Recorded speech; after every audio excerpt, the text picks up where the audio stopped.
Limits tab for joints.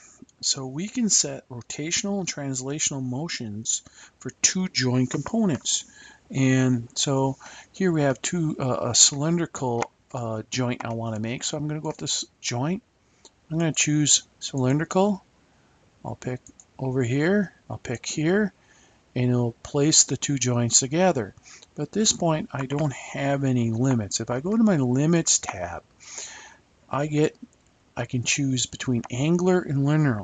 Now the angular area will show up whenever I have a rotational or cylindrical option, or the linear area will show up whenever I have a slider or cylindrical. So this is cylindrical, so I get both. I'm going to come down here and go with the linear. I'm going to check on my start. I'm going to put a distance of 15 in here. Now it's coming this way. I want to change it and put a negative in there and say, all right, I'm going to hit OK.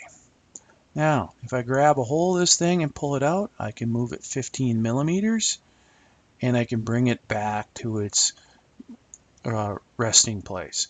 So it limits how much this thing can go back and forth, translational. And I didn't set the rotational, but I could set the rotational so that it could limit how much it rotates. So I'm able to set the limits in any joint, either in rotational or translational motion.